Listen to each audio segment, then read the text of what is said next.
here's Brody Brazil. You know, in terms of the Major League Baseball perspective, certainly seems like the league is probably done with the whole Shohei and Ippei betting scandal that unfolded right before the season and continued for the following several weeks. I mean, what more involvement does baseball really have as a league or as a business?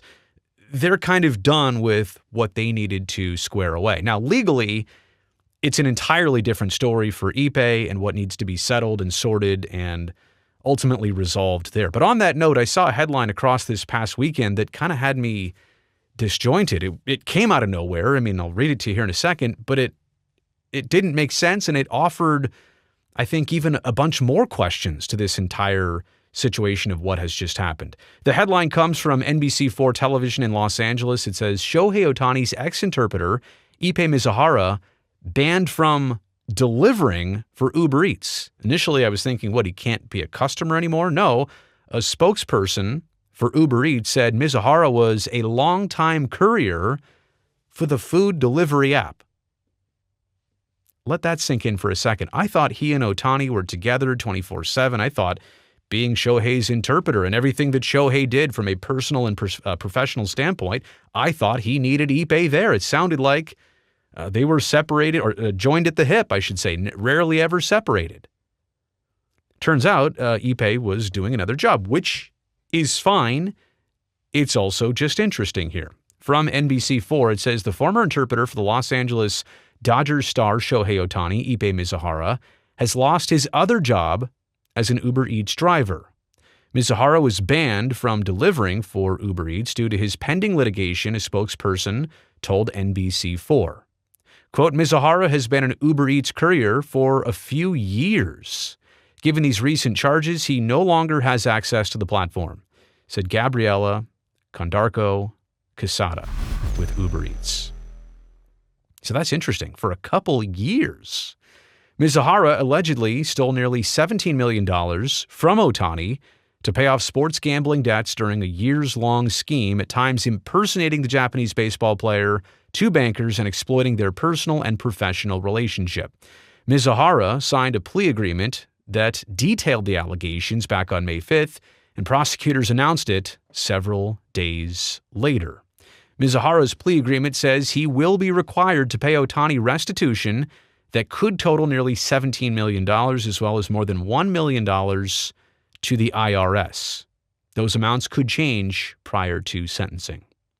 The bank fraud charge carries a maximum of 30 years in a federal prison, and the false tax return charge carries a sentence of up to 3 years in federal prison.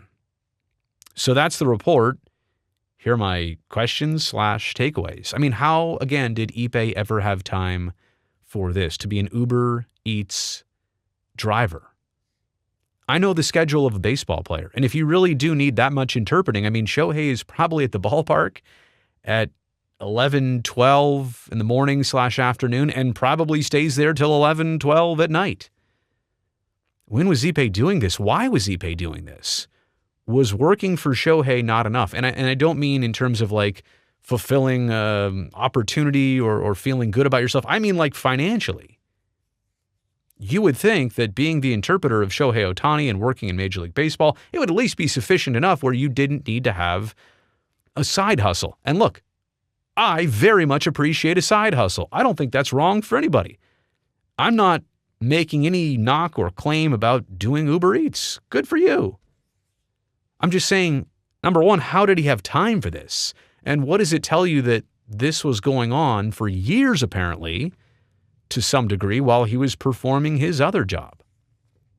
And also, it's interesting that maybe nobody ever noticed. And I mean, like, on the inside, nobody noticed, like around Shohei's people, that he was doing this. Clearly, there might be some indication. Or, like, you're Shohei Ohtani's interpreter. You are by his side every time he's on camera talking to a coach or somebody else.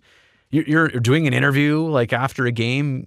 You're a face that some people might recognize, sports fans especially. And if you're doing an Uber Eats drop-off, maybe that's the thing. It's anonymous. I don't know. Is there contact? Is there, oh, I recognize you. Are you?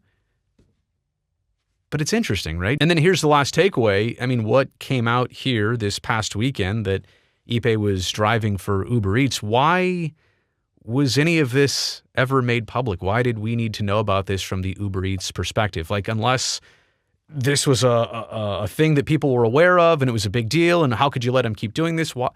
Why did anybody feel the need to make that announcement, that declaration, like, oh, we've cut him off, or he had been doing this? I'm not certain why this story that I'm like passing along, it came to the forefront for a reason, and I'm not here to even select which reason it was, because I don't know. But I'm just pointing out there's several different options out there, and for one of those options, it was the reason why this came out. So again, tough times for Ippei already and what he's about to face and be sentenced. This whole Uber Eats thing doesn't matter. I'm just saying in reverse, it paints an interesting picture of what he was doing already on the side. Did he need to do that? Was he just wanting to do that? Was he funding something else? I'm not going to speculate too far, just to say that it's interesting that he was doing it. You made it here to the end of the video. I really appreciate that. Thumbs up down below. That'll help me, this video, and this channel. And if you would also, if you're not subscribing already, you've never seen me or any of this before, that's actually a good thing. But I want to make sure you come back. So go down there and hit that subscribe button so I can definitely see you back here next time.